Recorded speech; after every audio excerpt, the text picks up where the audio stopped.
جی بسم اللہ۔ حسن بھائی، آپ کا بہت بہت شکریہ۔ امید ہے آپ خیر آفیت سے ہوں گے آپ کے ٹائم کا۔ آج ہم لوگ نے ایسے ہی کوشچن آنسر ہے ہمارے ہند کے دوستوں کے ساتھ۔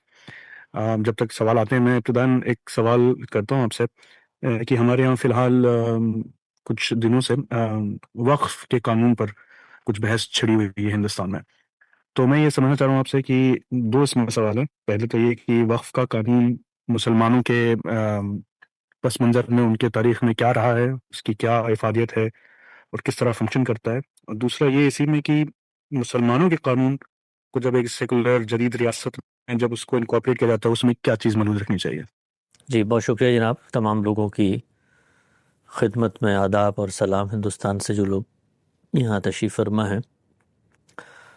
دیکھیے، دو طریقے ہوتے ہیں ہمارے یہاں کسی بھی چیز کو سمجھنے کے۔ ایک طریقہ تو یہ ہے کہ آپ جو تاریخی تناظر ہے اس کے اندر چیزوں کو سمجھیں، اور دوسرا طریقہ یہ ہے کہ چیزوں کو ان کی حقیقت میں سمجھیں۔ تو ہمارے مسلمانوں کے ساتھ ایک بڑا المیہ اور ٹریجڈی یہ ہوئی ہے کہ بہت ساری چیزیں جو ان کی تاریخ اور فقہی ٹریڈیشن سے وابستہ ہیں اس کو وہ بھی شریعت کے احکامات سمجھنا شروع کر دیتے ہیں۔ مثلا ہمارے ہاں تجارت کے، لین دین کے بہت سارے معاملات ہیں جو فقہ کے اندر زیر بحث آئے ہیں، لیکن بتدریج آج آپ اگر بات کریں یا ان سے اختلاف کریں تو لوگ کہتے ہیں یہ آپ شریعہ پرنسپل سے اختلاف کر رہے ہیں۔ جب پوچھا جاتا ہے کہ بھئی شریعہ پرنسپل کہاں ہے تو کہا جاتا ہے فقہ کی کتابوں میں ہے۔ یہی معاملہ دیکھیے آپ کے شادی کی عمر کے بارے میں جب بحث ہوتی ہے تو وہاں پر بھی اختیار کیا جاتا ہے۔ وقف کا معاملہ بھی اسی طریقے کا ہے۔ ہماری فقہ میں چونکہ جو دین نے اصول بیان کیا ہے کہ اس طرح کے معاملات نہ کرو جس میں دھوکہ دہی ہو، ضرر ہو، غرر ہو، تو اس کو سامنے رکھ کر وقف کی چیزوں کی کچھ اطلاقی مسائل بھی بیان کیے ہیں۔ تو لوگ یہ گمان کرتے ہیں کہ شاید یہ کوئی شریعت کا مقرر کردہ ایسا فریم ورک ہے جس کے تحت کوئی معاملات ہونے ہیں۔ یہ بڑی سادہ سی چیز ہے۔ اللہ تعالیٰ نے ہمیں ہمارے مال کے بارے میں یہ حق دیا ہے کہ ہم جو چاہے وصیت کرنا چاہیں تو کر لیں، یعنی ہر انسان کو اپنے مال کی وصیت کا حق ہے۔ تو یہ مال کی بنیادی طور پہ وصیت ہے جو انسان کرتا ہے کہ بھئی میرے مرنے کے بعد اتنا مال کسی خاص غرض کے تحت مختص کر لیا جائے۔ وہ کسی پانی کی سبیل کے لیے بھی ہو سکتا ہے، وہ کسی تعلیمی ادارے کے اخراجات کے لیے بھی ہو سکتا ہے، وہ کسی سرائے کے لیے بھی ہو سکتا ہے۔ تو اپنے ترکے میں سے وصیت کا حق آپ کو دیا۔ اس حق کے تحت مسلمانوں نے آگے بڑھ کر یہ کیا کہ جو زیادہ متول اور آسودہ حال لوگ تھے انہوں نے مستقل ایک انسٹیٹیوشن سا بنانا شروع کر دیا کہ ایک بڑی وقف املاک بن گئیں۔ جو بڑے تجار تھے وہ بھی بناتے تھے، بادشاہ جو تھے وہ بھی بناتے تھے، اپنے مال میں سے گویا افادہ عام کے لیے، لوگوں کی بھلائی کے لیے کچھ چیز کو مختص کر لیا جائے۔ تو یہ چیز بالکل دنیا کے اندر مانی جانے والی چیز ہے۔ یا امریکہ میں دیکھیں، باقی دنیا کے کسی بھی ملک میں آپ چلے جائیں، ہر جگہ پر آپ کو ایسے لوگ ملیں گے جو اپنی جائیداد کا کچھ حصہ وقف کر دیتے ہیں، اور وقف کر کے ان کی خواہش ہوتی ہے کہ اس کو کسی خاص مقصد کے لیے استعمال کیا جائے۔ تو جدید جو سیکولر لاء ہے دنیا بھر کے اندر، اس کے لحاظ سے اس میں کوئی ایسی چیز نہیں ہے جو اس سے متصادم ہو یا اس کو کانفلکٹ میں لے کر آتی ہو۔ پرابلم وہاں پر پیدا ہوتا ہے جب آپ اس سادہ سی بات کو ایک خاص شریعہ پرنسپل کی بنیاد پر پیش کرتے ہیں اور دنیا کو یہ بتاتے ہیں کہ بھئی یہ ہمارے یہاں کوئی خاص چیز ہے ہمارے دین میں یا ہمارے فقہی قانون میں، اور پھر اس کی کچھ اطلاقی سی چیزیں ہیں جو مسائل ہر جگہ پیش آتے ہیں۔ اگر آپ غور کریں تو ہر چیریٹی کے دنیا بھر میں لاز بنے ہوئے ہیں، اور وہ لاز انہی اصولوں پہ بنے ہوئے ہیں کہ ضرر و غرر نہ ہو، دھوکہ نہ ہو، کسی کے خلاف زیادتی نہ ہو، کوئی تعدی نہ ہو، کوئی لوگ اس طریقے سے اس کی حق تلفی نہ کریں۔ تو اس طرح کی چیزوں کو یہاں سے اگر آپ پیش کریں گے بجائے یہ کہ اس کو آپ کوئی شریعہ پرنسپل بنا کے پیش کریں، تو جدید جو دنیا کا قانون ہے اس کے اندر اور اس میں کوئی تصادم نہیں، بلکہ لوگ اس کو بہت فروغ دیں گے۔ یعنی اگر آپ دیکھیں دنیا بھر میں جو نان پروفٹ جتنی سرگرمیاں ہوتی ہیں ان کو ریاستیں سپورٹ کرتی ہیں، اور ہر ریاست کی خواہش ہوتی ہے کوئی بھی ریاست جو افادہ عام کی اس طرح کی چیزیں ہیں ان کا اہتمام نہیں کر سکتی، تو ہر جگہ پر بہت سپورٹ کیا جاتا ہے۔ تو مسلمان بھی اگر ہندوستان کے اندر اس کی حقیقت کو سامنے رکھے کہ بھئی ہم ہندوستانیوں کے افادہ عام کے لیے، ان کی رہنمائی کے لیے، ان کی مدد کے لیے، تعلیم کے میدان میں، کھانے پینے کے میدان میں، باقی چیزوں میں، تو ہم اپنی سوسائٹی کی مدد کر رہے ہیں، تو آپ یہ دیکھیں گا کہ ہر کوئی اس کو بڑے مستحسن نگاہ سے دیکھے گا۔ لیکن جیسے ہی آپ ایک بالکل سادہ سی چیز کو، بدیہی سی چیز کو، معروفات میں سے مبنی چیز کو اٹھا کر اس شریعت کے پس منظر میں پیش کرتے ہیں تو لوگ پھر اس سے ذرا تھوڑا سا خوف کا شکار ہو جاتے ہیں، اور پھر وہ قانون کی بحثیں جنم لینا شروع ہو جاتی ہیں وہاں پہ کہ بھئی اگر یہ شریعت کا لاء آئے گا تو پھر سیکولر لاء کا کیا ہوگا، پھر قانون کی یونیفارمٹی کا کیا ہوگا، پھر ہر کوئی اٹھے گا اور وہ کہے گا سوسائٹی میں کہ میرے مذہب میں تو یہ لاء ہے، تو پھر اسٹیٹ چلے گی کیسے؟ تو یہ بلا وجہ کا کانفلکٹ ہے، اس کے اندر کوئی چیز ایسی نہیں ہے جس کو کانفلکٹ بنا کے پیش کیا جائے۔ جی بہت شکریہ۔ سہیل صاحب آپ اپنا کوشچن کر لیں۔ السلام علیکم وعلیکم السلام۔ حسن بھائی، میں یہاں یو کے میں رہنے آیا ہوں 1 سال پہلے۔ تو میرے 2 سوال تھے آپ سے۔ ایک تو میں نے اکثر دیکھا یہاں اسٹوڈنٹ جو ہیں پڑھائی کرنے آتے ہیں ماسٹرز کے لیے، وہ ڈیورنگ پڑھائی یہاں ڈیلیوریز کا کام کرتے ہیں۔ حالانکہ ویزا کے رولز کے خلاف ہے، نہیں کر سکتے ڈیلیوریز، لیکن وہ اپنا فیس جمع کرنے کے لیے ایسا کام کر لیتے ہیں۔ دوسرا سوال میرا یہ تھا کہ میں بھی پارٹ ٹائم جاب کر رہا ہوں یہاں پہ۔ وہاں پیزا ہٹ پہ ہم پورک وغیرہ سب بیچتے ہیں۔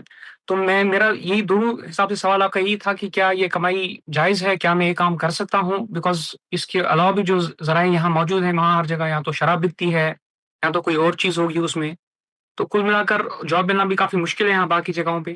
تو میرا سوال آپ سے یہ تھا کہ ان حالات میں کیا دین اس کی کوئی اجازت دیتا ہے کہ نہیں؟ جی، آپ کے پہلے سوال کے جواب میں عرض یہ ہے کہ جب بھی ہم دنیا میں کسی ملک کا دورہ کرتے ہیں تو اس کے لیے ویزا لیتے ہیں۔ ویزا اصل میں کیا ہے؟ ویزا آپ کا عہد و پیمان ہے، ایک معاہدہ ہے جس کے اندر آپ کو آپ کے ملک میں آنے کی اجازت دینے والا اور آپ بطور وہاں پر مہمان کے یا طالب علم کے یا وزیٹر کے اس سے کچھ معاہدہ کرتے ہیں۔ اس معاہدے کی خلاف ورزی دینی لحاظ سے جائز نہیں۔ معاہدہ جو بھی کیا جائے، عام زندگی میں کیا جائے، لین دین میں کیا جائے، اعزہ کے درمیان ہو، تجارتی معاہدات ہوں یا اس طریقے سے سفری معاہدات ہوں، تو جو معاہدے میں لکھا ہوا ہے اس کی پابندی کرنی چاہیے، اس کی خلاف ورزی دینی لحاظ سے جائز نہیں ہے۔ اب اگلی بات یہ ہے، بہت ساری ایسی چیزیں ہوتی ہیں جو اپنی ذات میں کوئی ممنوعات ہوتی ہیں۔ جیسے مثال کے طور پر میں نے آپ سے یہ معاہدہ کیا ہے کہ میں کسی شخص کا حق نہیں کھاؤں گا یا قانون کی خلاف ورزی نہیں کروں گا، تو اب قانون کی خلاف ورزی کرنا اپنی ذات میں ایک جرم ہے، یعنی وہ کسی بھی صورت میں جائز نہیں ہو سکتا تھا۔ لیکن میں آپ سے یہ معاہدہ کرتا ہوں کہ جی میں کسی ملک کے اندر جا کے فلاں شعبے میں نوکری نہیں کروں گا، تو یہ ایک ایسی چیز ہے جو اپنی ذات میں ممنوع نہیں تھی لیکن معاہدے کے تحت ممنوع ہو گئی ہے۔ تو اگر اس طرح کی کوئی چیز ہو جو اپنی ذات میں کوئی ایول نہیں ہے، کوئی شر نہیں ہے، تو اس کے اندر پھر یہ دیکھا جاتا ہے کہ جن لوگوں نے آپ کے ساتھ معاہدہ کیا ہے کیا وہ اس کو گوارا کر رہے ہیں۔ تو ہم نے یہ دیکھا ہے دنیا بھر میں کہ جو ممالک اس کی اجازت دیتے ہیں وہ اس کو گوارا کرتے ہیں۔ اب وہ گوارا کرنے کی ان کی نوعیت کیا ہے، کبھی وہ گوارا نہیں کرنے پہ آتے تو پکڑ دکڑ بھی شروع کر دیتے ہیں۔ تو اس طرح کے معاملات کو میں یا کوئی عالم یا کوئی مفتی بیٹھ کے فتویٰ دے کے جائز ناجائز نہیں کر سکتا۔ یہ زمانے کی حرکیات ہوتا ہے، عرف ہوتے ہیں جس پہ یہ معاملات چل رہے ہوتے ہیں۔ اب مثال کے طور پہ دیکھیے، یہ امریکہ کی سلطنت ہے، آج سے چند سال پہلے تک یہاں پہ 25 سال سے لوگ کاروبار کر رہے تھے، نوکریاں کر رہے تھے، روزگار کے مواقع ان کو ملے ہوئے تھے، لیکن وہ غیر قانونی تھے۔ ریاست نے آنکھیں بند کی ہوئی تھیں۔ ریاست بھی کیوں آنکھیں بند کرتی ہے؟ وہاں پر بھی یہ کہ اس کو معاشی ضرورت ہوتی ہے کہ بھئی یہ لوگ آئیں گے یہاں پر کام کریں گے، ان کے باقاعدہ لاز بنائے ہوئے ہیں، یعنی تارکین وطن جو یہاں پر آتے ہیں غیر قانونی طور پہ ان کے بھی تحفظ کے لاز بنائے ہوئے ہیں۔ تو یہ اس طرح کا معاملہ ہے جو اطلاقی معاملہ ہے۔ تو اطلاقی معاملے میں ہمیشہ اپنے دل سے فتویٰ پوچھنا چاہیے اور اپنے عرف، اپنے حالات، اپنے تمدن کا جائزہ لینا چاہیے۔ اس میں کوئی عالم بیٹھ کے یہاں پہ حرام حلال کا فتویٰ دے گا تو اس سے دنیا نہیں چلے گی۔ تو برطانیہ سے اگر آپ نے آتے ہوئے معاہدہ کیا تھا کہ آپ کو وہاں پر کوئی اور نوکری نہیں کرنی، آپ معاہدے کی پابندی کریں، لیکن آپ کا کوئی عذر ہے جس کی وجہ سے آپ کو کرنی پڑ رہی ہے، تو اب یہ آپ کا اور ریاست کا معاملہ ہے۔ ریاست جب تک اس معاملے میں لینینٹ رہے گی آپ کا کام چلتا رہے گا۔ جس دن ریاست اصل معاہدے کی طرف آپ کو توجہ دلائے گی تو آپ کو کام روکنا پڑے گا۔ یہ پہلے سوال کا جواب ہے۔ دوسری چیز آپ نے پوچھی ہے کہ ان ممالک میں آ کے جب نوکری آدمی کرتا ہے تو ظاہری بات ہے یہاں پر وہ مواقع تو نہیں ہے جو ہمارے ملکوں میں ہوتے ہیں، اس کے اندر اس طرح کی چیزوں کی تجارت بھی شامل ہوتی ہے۔ اس میں دیکھنا یہ چاہیے کہ آپ کس رول میں اس سرگرمی کا حصہ بنے، تاجر کی حیثیت سے ہیں، منافع کما رہے ہیں یا سروسز دے رہے ہیں۔ تو اگر آپ سروسز دے رہے ہیں تو یہ آپ کے اوپر کوئی اس کی ذمہ داری نہیں ہے کہ آپ ان تمام چیزوں کی جانچ پڑتال کریں۔ اگر آپ وہاں جا کے کوئی دکان کھولتے ہیں تو پھر میں آپ کو یہی کہوں گا کہ بھئی آپ دکان کھولتے ہیں تو اس کے اندر کوشش کریں کہ اس طرح کی چیزیں نہ بیچیں، اور اگر بیچنی بھی ہو تو غیر مسلموں کو بیچیں، کیونکہ ان کے لیے تو یہ جائز ہے نا، انہوں نے تو لینی ہے۔ تو دینی لحاظ سے اس طرح کی کوئی چیز غیر مسلموں کو بیچنا اس میں کوئی ممنوع چیز نہیں۔ ہماری تو فقہ میں لکھا ہوا ہے کہ اگر وہ ان کو شراب چاہیے ہے یا ان کو سور اپنے ملک میں کرنا ہے تو اسٹیٹ ان کو منع نہیں کرے گی، تو آخر وہ کوئی لے کر آئے گا، کوئی اس کو چارہ دے گا، وہ سارے معاملات ہوں گے۔ تو اصل چیز یہی ہے کہ آپ کو دیکھنا ہے کہ آپ کا دائرہ اختیار کیا ہے۔ آپ ایک عام طالب علم ہیں، تو آپ کا کام ایک سرور کا ہے، آپ کا کام ایک کیشیئر کا ہے، تو آپ کے ذمہ وہ تمام چیزیں نہیں ہیں جو ایک تاجر سے اللہ کے دین کا مطالبہ ہے۔ بہت شکریہ۔ جی نوید عرفان صاحب۔ جی السلام علیکم ورحمۃ اللہ وبرکاتہ۔ وعلیکم السلام۔ جی آپ خیریت سے ہیں؟ اللہ کا بڑا شکر جی، آپ کی دعائیں، خیر عافیت۔ آپ کہاں سے بات کر رہے ہیں؟ جی اندور سے بات کر رہے ہیں، اور استاد کی بھی خیریت طلب کر رہا تھا میں آپ سے، استاد محترم جناب جاوید احمد گانگی صاحب کی۔ اللہ کا شکر ہے جی، بس بوڑھے ہو گئے ہیں، تھوڑے تھک جاتے ہیں جلدی، لیکن اللہ کا شکر ہے زندگی چل رہی ہے۔ ہندوستان کی سرزمین آپ لوگوں کی منتظر ہے کہ ایک بار ہندوستان آپ آئیں۔ ہم منتظر ہیں جی کہ کسی طرح سے ہمارے قدم وہاں پہ پڑیں۔ کوشش تو بہت کی، لیکن اللہ کو بھی فی الحال منظور نہیں ہے۔ بہت خواہش، بڑی آرزو، بڑی تمنا ہے۔ غامدی صاحب کے یہاں تو کہیں وہ سفر پہ آمادہ نہیں ہوتے سوائے ایک سفر کے، وہ جس دن اس کا بندوبست ہو گیا اسی دن آ جائیں گے، لیکن وہ ہندوستانی ہے، لیکن اس کے اسباب ابھی تک نہیں ہو سکے۔ کوشش تو کی۔ اللہ تعالیٰ آسان کرے۔ آمین۔ میرے ایک ہی موضوع پہ دو سوال ہیں ضمن۔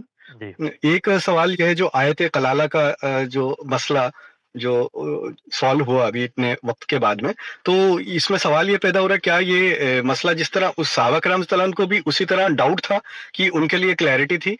ایک سوال یہ ہے، اور دوسرا کیا پوتوں کا حصہ نہیں ہوتا؟ مطلب میرے سامنے ایک کیس ہوا کہ ایک صاحب تھے، ان کی 3 اولادیں تھیں، ایک لڑکی بھی تھی، تو ان کا ایک بڑے بیٹے کا انتقال ہو گیا، تو ان کے 2 بچے تھے، تو اب جب یہ اس کا مسئلہ آیا، جب ان کے والد کا بھی انتقال ہوا، تو وہ ان کے پوتوں کو وہ معاملہ نہیں مل پایا، تو یہ ایک وہ چیز ہوتی کیا پوتوں کا یا بہو کا حصہ نہیں ہوتا اسلامی شریعت؟ دیکھیے، قرآن مجید نے جس وقت حصے مقرر کیے ہیں تو اس میں بتا دیا ہے کہ وہ حصے بلحاظ منفعت جو رشتہ دار ہیں جن سے آپ کو پوٹینشیل بینیفٹ حاصل ہوتا ہے ان کو دیے جائیں گے۔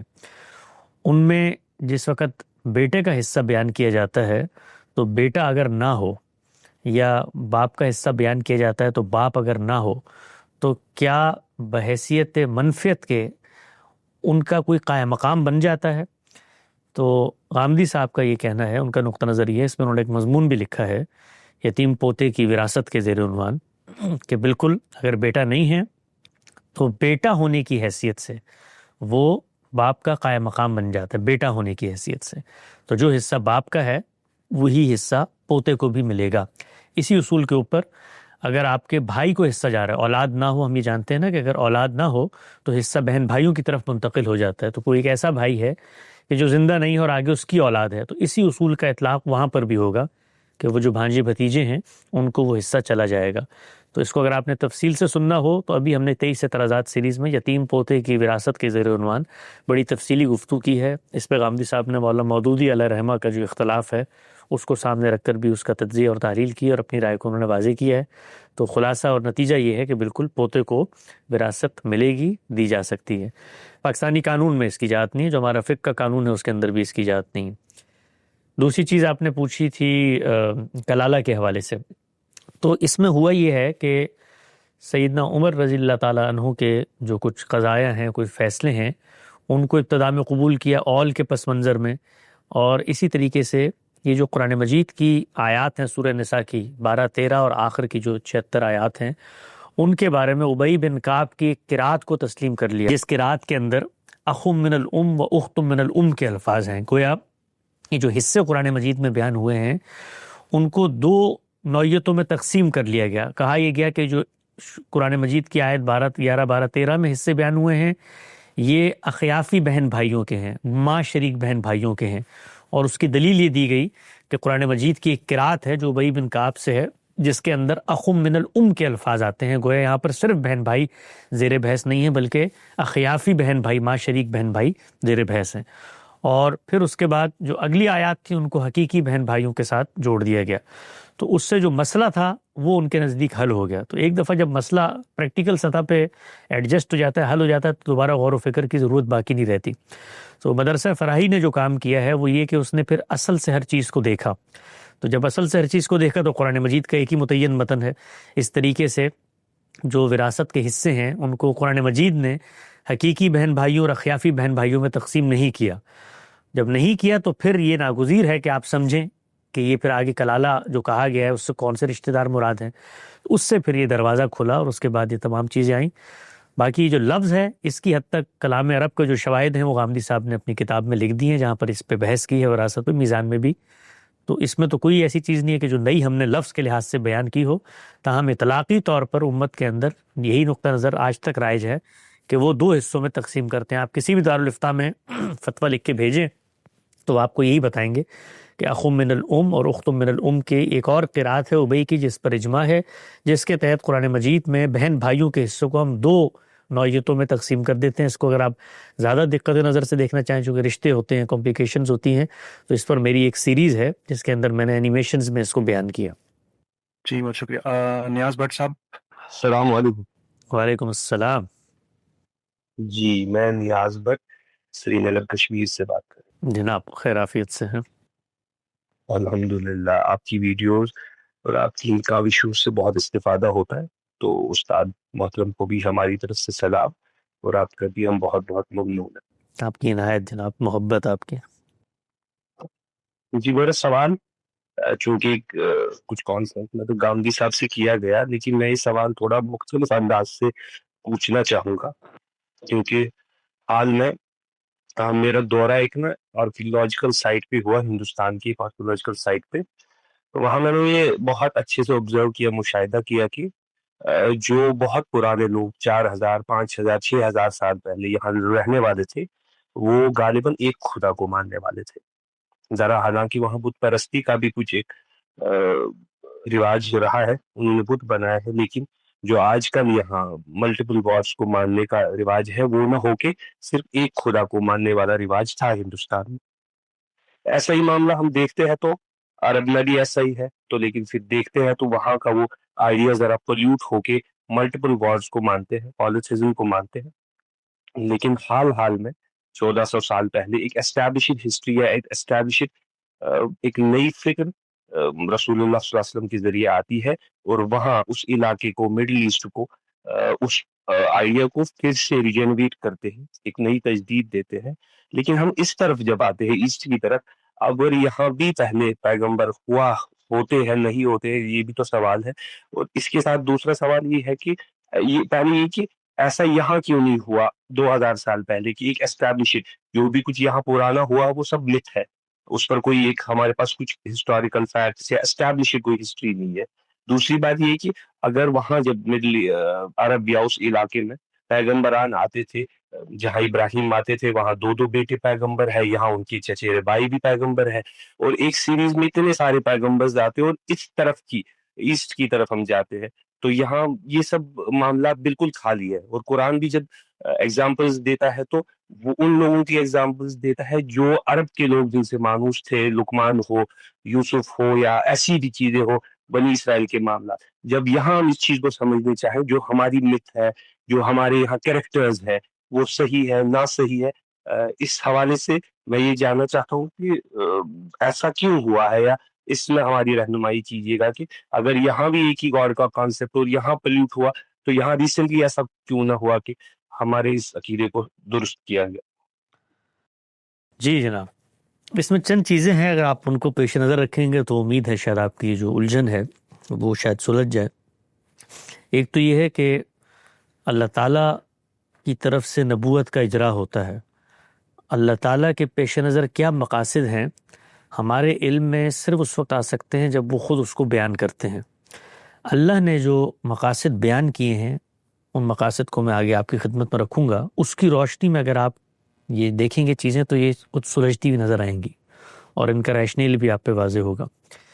پہلی چیز تو یہ، اللہ تعالیٰ یہ کہتے ہیں کہ بھائی ہدایت کا اہتمام تو میں نے انسان کی فطرت کی سطح پہ کیا ہوا ہے، لیکن یاد دہانی کا یہ بندوبست پہلے دن سے جاری تھا، اور ہزاروں سال تک ہر جگہ، ہر بستی، ہر قریے، ہر نگر، ہر شہر میں میرے پیغمبر آتے رہے اور لوگوں کو دعوت دیتے رہے۔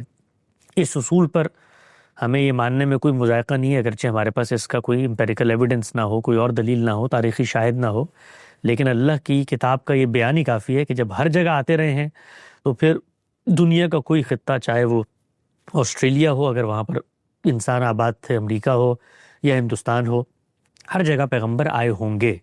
اور پھر یہ جو آپ کچھ چیزیں بتا رہے ہیں یا اور جو کچھ شواہد مل جاتے ہیں اس سے بھی اس دعوے کی تائید یا تصدیق ہوتی ہوئی نظر آتی ہے، اگرچہ کوئی حتمی یا قطعی صورت میں نہیں ہوتی، لیکن ہم اس کو اصول میں مان لیتے ہیں اللہ کے بیان کی بنیاد پہ کہ ہر جگہ پر آئے ہوں گے۔ اب آنے کا سلسلہ وہاں رک گیا اور یہ جو مشرق وسطیٰ ہے وہاں پر جاری رہا۔ اس کی وجہ کیا ہوئی؟ تو اس کو قرآن مجید یہ بیان کرتا ہے کہ اللہ کی جو اسکیم تھی اس میں اللہ نے خود تبدیلی کی، اور تبدیلی کے جو حکم ہیں، تبدیلی کے جو وجوہات ہیں وہ بھی سمجھ میں آتی ہیں، قابل فہم ہے۔ میں ایک صرف آپ کے سامنے اشارہ رکھتا ہوں، بہت تفصیلی گفتگو کا تو یہ موضوع نہیں ہے، لیکن ایک اشارہ رکھتا ہوں۔ اللہ تعالیٰ اس دنیا میں انسانوں کو امتحان سے گزارنا چاہتے ہیں، اور اس امتحان میں خدا کی ذات کا ایک حجاب اور پردہ ہے جو حائل ہے۔ پیغمبر آ کر اس ذات کا تعارف کرا دیتے ہیں صفات کے ذریعے، اس کے الفاظ کے ذریعے، قانون و شریعت کے ذریعے، لیکن پھر بھی انسان کا یہ امتحان باقی رہتا ہے کہ خدا کو چونکہ ہم نے حقیقت میں نہیں دیکھا، تو اب یہ سوال، یہ اضطراب، یہ ارادہ اور عمل کا امتحان یہ چلتا رہتا ہے کہ ہم اس حقیقی خدا کو دریافت کریں اور پھر اس پر ایمان لائیں، غیب میں ہوتے ہوئے ایمان لائیں، بن دیکھے اس کو مانیں، ان دلائل کی بنیاد پہ انفر کر کے ایمان لائیں، پیغمبر کی جو ہدایات ہیں اس پہ غور و فکر کر کے ایمان لائیں۔ تو اس سے جو امتحان ہے وہ باقی رہتا ہے۔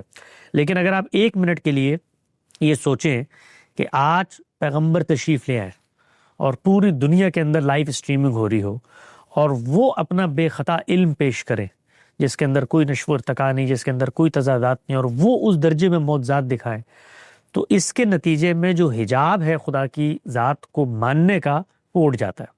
گویا پھر امتحان نہیں رہتا، امتحان بنتا ہی تب ہے جب وہ تھوڑا سا حجاب قائم رہتا ہے۔ تو دنیا کے اندر ایک تبدیلی جو آج سے چند ہزار سال پہلے آنی شروع ہوئی وہ یہ تھی کہ قومیں ایک سویلائزڈ نیشن کے تحت، متمدن معاشروں کے تحت یکجا ہونے لگی۔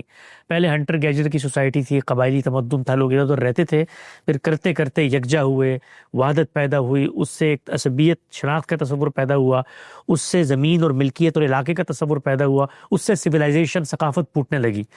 تو اللہ تعالیٰ نے 4000 سال پہلے ایک فیصلہ کیا، اور فیصلہ یہ تھا کہ اب وہ ہر نگر ہر قریے میں پیغمبر نہیں بھیجیں گے، بلکہ دنیا کے وسط میں 2 قوموں کا انتخاب کریں گے، اور وہ قومیں خود پیغمبری کو ریپلیس کر دیں گی، گویا پیغمبر بھی اب نہیں آئیں گے، اور قومیں پیغمبر کا کام کریں گی۔ تو اس کے نتیجے میں ہوگا کیا کہ دنیا متمدن معاشروں میں پھیل رہی ہے تو حجاب اور پردہ بھی برقرار رہے گا، کیونکہ کوئی خدا کا پیغمبر براہ راست نہیں کھڑا ہوا کہ وہ آ کر دعویٰ کرتا ہے خدا ہے اور دنیا کو لائیو اسٹریم پہ آپ نے دکھا دیا ہے اور سب کچھ ہو رہا ہے اور سب مان لیں۔ نہیں، لوگ ان کے پیغام کو آگے پھیلائیں گے اور پیغمبری کا سلسلہ ختم کر دیا جائے گا۔ تو یہ کام اللہ تعالیٰ نے 4000 سال پہلے کیا ہے۔ اب جب اللہ تعالیٰ کو کام کرتے ہیں تو وہ خود دنیا کے ساتھ جب کرتے ہیں تو عالم اسباب میں کرتے ہیں۔ تو انہوں نے قوم کو، ابراہیم علیہ السلام کو یہ ذمہ داری دی کہ آپ قوم کی تشکیل کی بنیاد رکھیں۔ تو ابراہیم ہی کے 2 پیٹوں میں بنی اسرائیل اور بنی اسماعیل، ایک کو وہاں آباد کیا جا کر کنعان کے علاقے میں اور دوسرے کو جزیرہ نما عرب کے علاقے میں، اور ان کو یہ کہا گیا کہ اب یہاں پر آپ قوم کی تشکیل کریں۔ تو یہ قوم کی تشکیل کے مراحل ہیں، کیونکہ ان کا خود اپنا بھی امتحان ہے، اسی کے اندر انبیاء آ رہے ہیں، وہ انہی کو مار رہے ہیں، کبھی قوم بنتے ہیں، کبھی ٹوٹ جاتے ہیں، کبھی شہادت کا فریضہ انجام دیتے ہیں، کبھی نہیں دیتے۔ تو آخر کار اللہ تعالیٰ نے خود اس ذمہ داری سے ان کو معزول کر دیا کہ تمہیں جو میں نے پیغمبری کے بعد شہادت علی الناس کی ذمہ داری قوم کو دی تھی، بنی اسرائیل کو، تم اس سے معزول ہو گئے ہو۔ اور اس میں پھر سیدنا مسیح آخری پیغمبر آئے، انہوں نے اتمام حجت کیا اور اس قوم سے یہ ذمہ داری لے لی گئی۔ اسی اسکیم کے تحت جو دوسرا حصہ تھا ذریت ابراہیم کا بنی اسماعیل میں، وہاں پر پھر آخری پیغمبر بھیجے گئے اور وہاں پر یہ ذمہ داری قوم کے سپرد کی گئی۔ تو وہ ذمہ داری ہے جو پھر اب قیامت تک اس قوم نے، بنی اسماعیل نے نبھانی ہے اور اس کے پیغام کو لے کے جانا ہے۔ تو خلاصہ گفتگو کا یہ ہے کہ اس کے نتیجے میں ہوگا کیا؟ اس کے نتیجے میں ہوگا یہ کہ پیغمبر تو نہیں آ رہے، لیکن پیغمبر کو قوم نے ریپلیس کر دیا، اور قوم کے پاس پیغمبر کی ذات نہیں ہے، پیغمبر کا کلام ہے، کتاب اللہ ہے۔ تو اس پس منظر میں آپ دیکھیں تو آج بھی ہر جگہ، ہر بستی میں، ہر قریے میں، ہر گھر کے اندر خدا کی آواز پہنچ رہی ہے، خدا کے پیغمبر کی آواز پہنچ رہی ہے۔ تو سلسلہ منقطع کبھی نہیں ہوا، یعنی ہدایت کا سلسلہ کبھی منقطع نہیں ہوا۔ عملی طور پر اللہ تعالیٰ نے پیغمبر بھیجنے کے سلسلے کی اسکیم کو تبدیل کیا، اور اس کی وجہ کیا تھی؟ اس کی وجہ یہ تھی کہ اللہ کا حجاب برقرار رہنا چاہیے ہے، اور پیغمبر اس وقت تک آئیں گے. آخری پیغمبر کب آئے ہمارے؟ تاریخ کے دور کے اندر، یعنی ان کی شخصیت ایک معلوم تاریخ کے اندر کھڑی ہوئی ہے. تو بس اس کے بعد اللہ نے سلسلہ روک دیا. اب قوم اس کو ریپلیس کر رہی ہے، قوم اس کا کلام پیش کر رہی ہے، ہر جگہ پہ وہ کلام جا رہا ہے، اور لوگوں کا امتحان ہے کہ وہ اس کو مانتے ہیں یا نہیں اس کو نہیں مانتے. جی بہت شکریہ. طارق علی آپ اپنے سوال کر لیں. السلام علیکم ورحمۃ اللہ. وعلیکم السلام. میرا نام ہے اللہ توحید انڈیا کشمیر.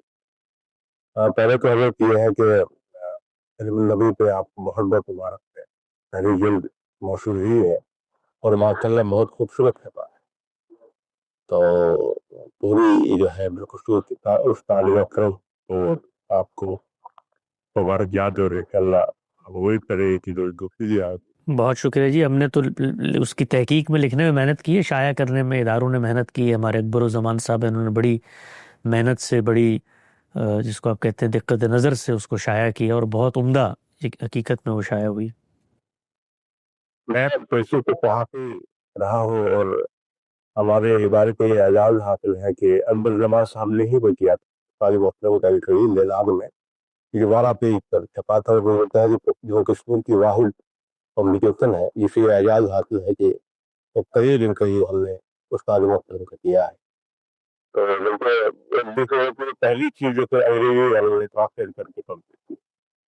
تو میرا جناب مختصر سے میرے دو سوال ہے. ایک تو یہ ہے کہ یہ آپ کی نظر میں استاد محترم اور مرحوم مولانا وحید الدین خان صاحب میں آپ کیا سمجھتے ہیں کہ جسے آپ کہیں گے جہاں یہ دو الگ الگ راہوں پر نظر آتے ہیں، یہ جسے اختلاف کہہ سکتے ہیں، اور جو بھی شدید درجے کا اختلاف ہو. ایک تو یہ ہے کہ جو مجموعی طور پر شدید معاملات کے ہوتے وہ تو چلتا رہتا ہے، شدید معاملات میں کہاں پہ اختلاف ہے. دوسرا یہ ہے کہ کیا جہنم جو ہے وہ ابدی ہے، کیونکہ بارہ جب کسی کو سزا دی جاتی ہے، چاہے وہ کسی کی عمر قید کی ہو، 10 سال کی ہو، 5 سال کی ہو، اس کے بعد 12 سے یہ دنیائی طریقہ ہے. تو اس میں جب اللہ تعالیٰ نے کسی کو سزا دینی ہوتی ہے کیونکہ اس کی کوئی نہ کوئی تو حد ہوگی، یعنی کہیں نہ کہیں تو رکے گی ہو. تو کیا اس کے لحاظ سے جہنم ابدی ہے یا ایک ٹیمپرری معاملہ؟ جی، آپ کے دوسرے سوال کو جو میں سمجھ سکا ہوں پہلے ایڈریس کر لیتے ہیں کہ جہنم ابدی ہے. اللہ تعالیٰ نے قرآن مجید کے اندر جو کچھ بتایا ہے جنت اور جہنم کے بارے میں، اس کو سامنے رکھ کر یہ اندازہ ہوتا ہے کہ غالباً اس چیز کا امکان ہے کہ اللہ تعالیٰ لوگوں کو ایک امتحان کے نتیجے میں سزا اور جزا کا جو پورا مرحلہ ہوگا اس میں سزا سے گزارنے کے بعد اس کا خاتمہ کر دیں، کہ امکان قرآن مجید کے اندر خود بیان ہوا ہے سورہ ہود کے اندر، جہاں پر بتایا ہے جنت اور جہنم کو تقابل میں رکھ کے. تو وہاں پر جنت کے بارے میں کہا ہے عطان غیر مجزوز، یعنی یہ لامتناہی اور ختم نہ ہونے والی اللہ کی ایک عنایت ہے. اور اسی کے ساتھ جہنم کا ذکر کیا ہے تو وہاں پر اس کا خاتمہ کر دیا ہے، اور کہا ہے کہ ان ربک لفعال لما یرید، کہ اللہ تعالیٰ جو چاہے گا، تیرا پروردگار جو چاہے گا وہ اس کے ساتھ کر گزرے گا. تو اس سے ایک امید، ایک رجا، ایک ہوپ سی نظر آتی ہے کہ شاید جہنم جو ہے وہ ہمیشہ کے لیے نہ رہے، اللہ تعالیٰ اس کا خاتمہ کر دے. اب اس پہ کوئی شخص سے پوچھ سکتا ہے کہ قرآن مجید میں تو جا بجا اللہ تعالیٰ نے کہا ہے کہ خالدین فیہا ابدا، کہ وہ ہمیشہ ہمیشہ اس کے اندر رہیں گے. تو اس پر عرض یہ ہے کہ جنت جو ہے وہ خدا کا وعدہ ہے، اور جو جہنم ہے، دوزخ جو ہے، وہ خدا کی وعید ہے. وعید کہتے ہیں دھمکی کو، ڈرانے کو، تحذیر کو، کسی چیز کے بارے میں متنبع کرنے کی چیز کو. تو اس کے بارے میں کہیں یہ لازم نہیں آتا کہ وہ ہمیشہ ہی اس پر عمل درآمد رہے گا. تو وعدہ تو ہمیشہ پورا ہوگا. وعید کے بارے میں یہ ہے کہ یہ مالک کا اختیار ہے کہ اگر وہ اس کو اٹھانا چاہے تو اٹھا سکتا ہے. آپ کو جو پہلا سوال تھا وہ آواز شاید صاف نہیں تھی، واضح نہیں ہو سکے کہ مولانا وحید الدین خان اور غامدی صاحب میں آپ کوئی تقابل کی حیثیت سے کوئی سوال کر، میں نہیں سمجھتا کہ مولانا وحید الدین خان صاحب اور جاوید احمد غامدی صاحب کو اس طریقے سے سامنے آمنے کھڑا کر کے کوئی اختلافات کی تعیین کرنی چاہیے. اس کی وجہ میں عرض کر دیتا ہوں. مولانا وحید الدین خان جو ہیں وہ ایک تخلیقی مفکر ہیں، ایک داعی ہیں، ایک بڑے عالم ہیں، اسی دبستان شبلی کا حصہ ہیں، اسی جو منہاج ہے فراہی منہاج، اسی سے ان کی ابتدا ہوئی ہے، اسی سے نکلے ہوئے ہیں، مدرسۃ الاصلاح کے وہ فارغ التحصیل ہیں۔ تاہم جب بھی کوئی اسکول آف تھاٹ تشکیل کے مراحل میں ہوتا ہے تو اس میں مختلف لوگ پیدا ہوتے ہیں اور وہ اپنا حصہ اس میں ڈال کر دنیا سے رخصت ہو جاتے ہیں، اور حصہ ڈالنے کا عمل ان کی جو صلاحیتیں ہیں اس کی بقدر ہوتا ہے۔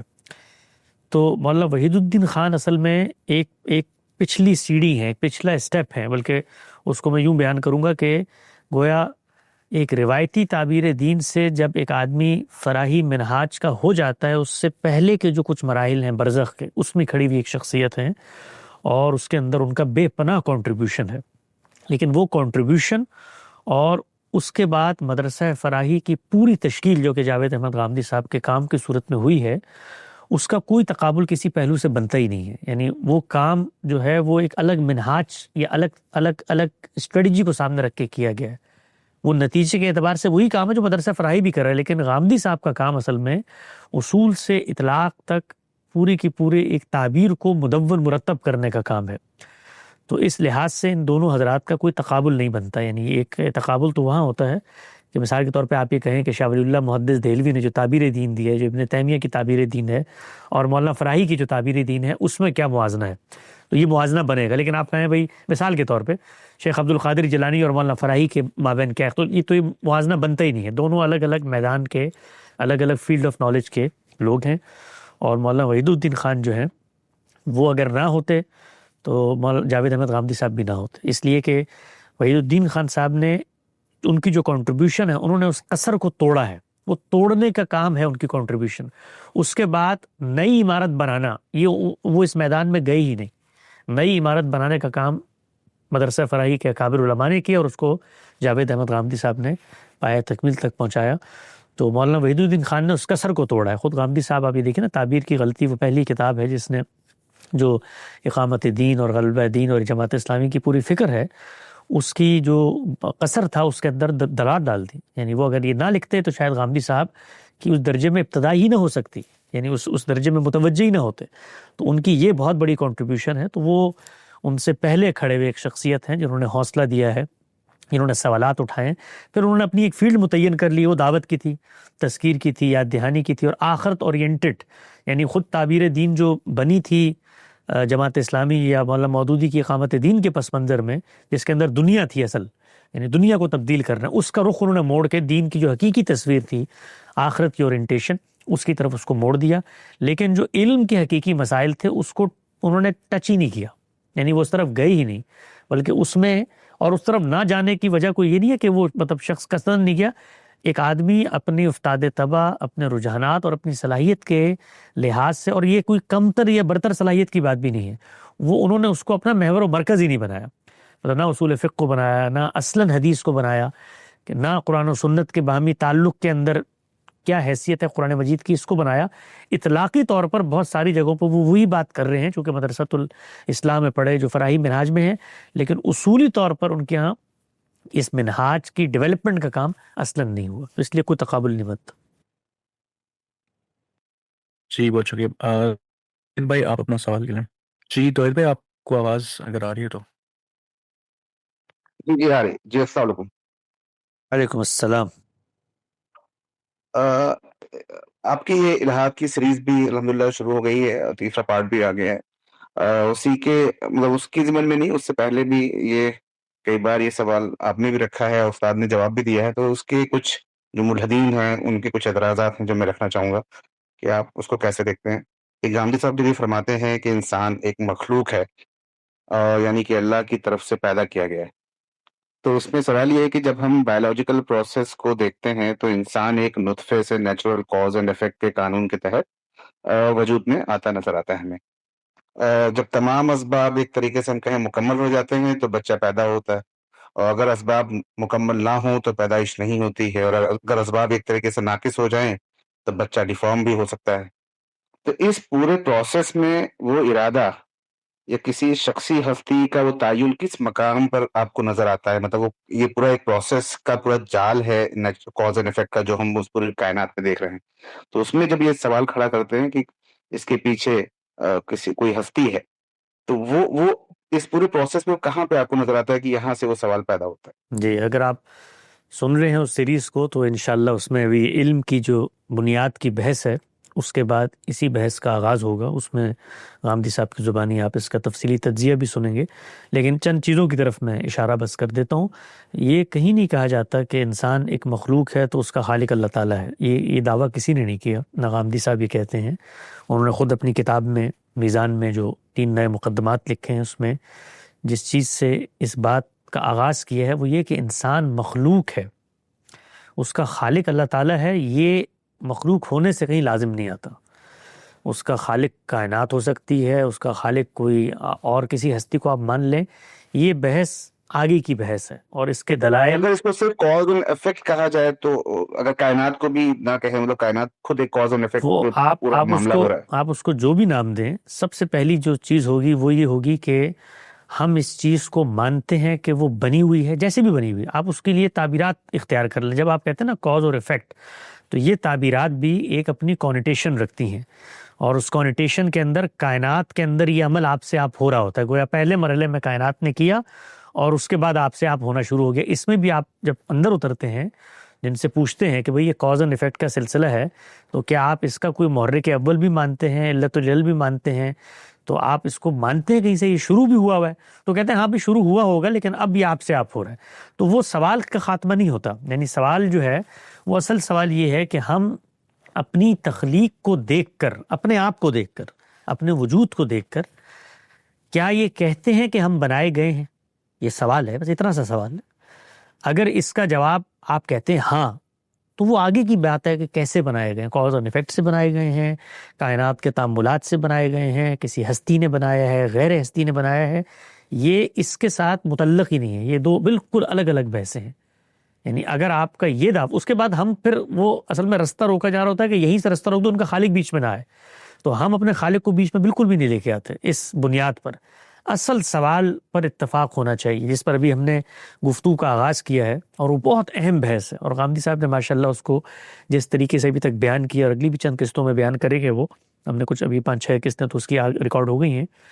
تو اس میں سب سے پہلے جس چیز کی طرف توجہ رہی کہ علم کی بنیاد کیا ہے، وہ ہے ہمارے حواس کے ذریعے سے نفس اور مادے اور ان کے مظاہر کا علم. حواس ظاہری ہوں گے تو مادے تک رسائی حاصل کریں گے، باطنی ہوں گے تو نفس تک حاصل کریں گے، اور اس سے سیلف ایگزسٹینشل ریئلٹیز، ایگزسٹینشل ٹروتھس وہ پیدا ہوں گے. ان کو وجودی حقیقت کہا جائے گا.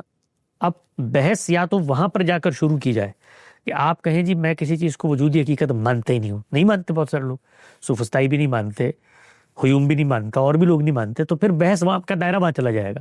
پھر خالق اللہ تعالیٰ، مذہب اسلام، اس کی بحث ختم ہو گئی. اب پہلے بحث ہوگی آپ سے یا کسی بھی شخص سے وجودی حقائق کو دنیا میں تسلیم کرتے تو کہتے ہیں میں تو مانتے نہیں ہوں بھائی، میں تو وجودی کو. جب وجودی کو نہیں مانتے تو پھر وجود کی تخلیق، وجود کا خالق، وجود کی توجیہ، وجود کا انجام، اس کی بحث ہی کا خاتمہ ہو گیا. تو ہم تو ان انسانوں سے گفتگو کریں گے جو وجودی حقائق کو مانتے ہیں. تو انسان بنایا گیا ہے، بنا ہے. کیسے بنا ہے؟ کاز اینڈ ایفیکٹ سے بنا ہے، آسمان کی بجلی سے بنا ہے، زمین کی مٹی سے بنا ہے، خود بخود جیسے بھی بن گیا. بنا ہے یا نہیں بنا؟ یہ ہے سوال، بنیادی سوال. اگر بنا ہے تو بنانے والی کوئی کاز ہونا چاہیے. آپ اس کو کاز کا نام دیں، علت کا نام دیں، وجہ کا نام دیں، سبب کا نام دیں، خالق کوئی بھی نام دے دیں، لیکن کوئی نہ کوئی تو ہونا چاہیے. تو یہاں سے بحث کا آغاز ہوگا. تو اس سے کسی کو مفر نہیں ہے کہ انسان آخر دنیا کے اندر بچہ جو ہے وہ بغیر، آپ نے دیکھا ہے کہ مرد و زن کے اختلاط کے بغیر بھی پیدا ہو گیا ہو.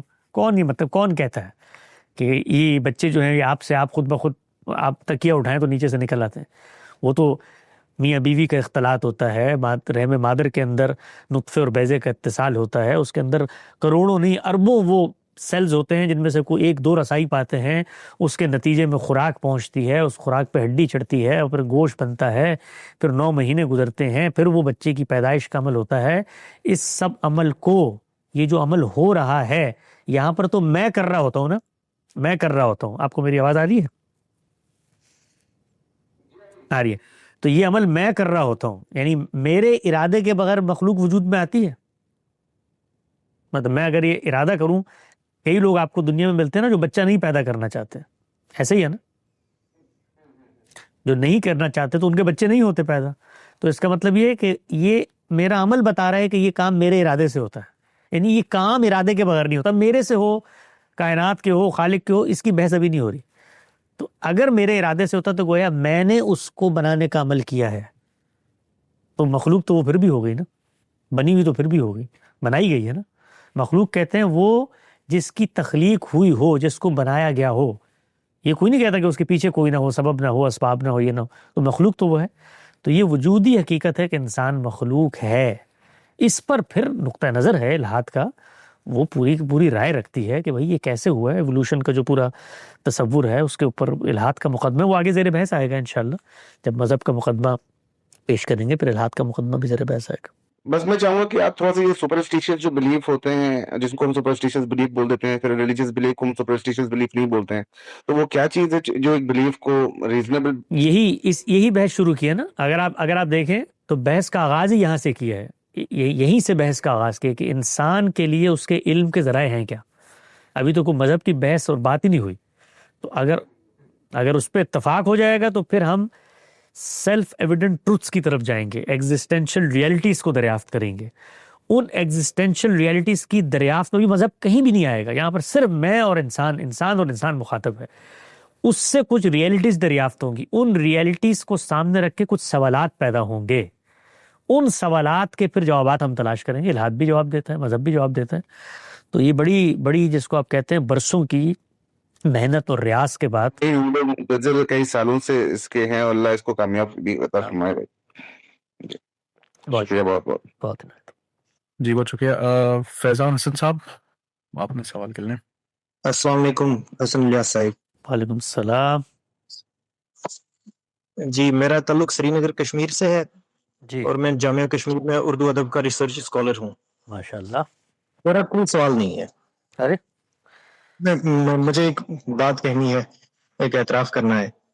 میں چند برس سے فکر گاندھی سے متعارف ہوا ہوں، اور اس سے قبل میرا ذہن ازل و ابد کے وجودی مسائل سے جوجھتا رہا، اور الحمدللہ مجھے بتدریج لگ بھگ تمام سوالات کے جوابات مل گئے ہیں۔ گاندھی صاحب کے حضور میرا خلوص برا سلام پیش کیجیے گا۔ میری یہ شدید خواہش ہے کہ خداوند کے فضل سے استاد محترم کے ساتھ ملاقات کا موقع نصیب ہو۔ خداوند ان کی عمر میں صحت و برکت عطا فرمائے، اور ان کی خدمت میں انہی کا شعر بطور گلدستہ میری طرف سے آپ پیش کیجیے گا۔ خون کے لالہ زار سے لایا ہوں نظر کے لیے، لالا کی جس کے داغ میں میرا وجود ہے نہاں۔ بہت بہت شکریہ آپ کا۔ بہت عنایت، آپ کا شکریہ۔ اللہ آپ کی محبت کو برقرار رکھے، اور اس کے جزا میں اللہ تعالیٰ آپ کو جنت میں لے کے جائے۔ آمین۔ صحیح ہے۔ حسن بھائی میں بیچ میں جب تک یہ لوگ اپنا مائک سیٹ کر رہے ہیں، جی جاوید صاحب کی جب قرآن کی تفسیر پڑھ رہے ہیں تو اس میں انہوں نے ایک جگہ سمجھایا بھی ہے پہلے کہ واو قرآن مجید میں کچھ جگہ تفسیر کے لیے بھی استعمال ہو جاتا ہے، جیسے قرآن کتاب والحکمہ والتوراۃ والانجیل میں استعمال کیا تھا۔ اس کی نظیر کہیں ہے باقی عربی ادب میں؟ کیونکہ ہمیں تو اس طرح نہیں ملتی عام طور پہ۔ یہ بہت ہے۔ یہ تو آپ اگر صرف کوئی بھی نحو کی کتاب اٹھائیں، اس میں واو کن مفاہیم میں استعمال ہوتا ہے تو اس میں آپ پڑھ لیں تو اس میں بالکل واضح سادگی سے لکھا ہوتا ہے کہ واو عطف کے لیے آتا ہے، جمع کے لیے آتا ہے، اس کے لیے آتا ہے، تفسیر کے لیے آتا ہے۔ اب وہ کلام میں جس جگہ پر آیا ہے وہاں پر اس کے قرائن اور شواہد کو دیکھا جاتا ہے کہ بھئی یہاں پر کیا یہ تفسیر کا واو بن رہا ہے۔ مثلا دیکھیے نا، قرآن مجید نے جہاں پر یہ بتایا ہے کہ قرآن اتارا والمیزان، تو وہاں پر یہ بیان کیا استاد نے کہ واو تفسیر کا ہے۔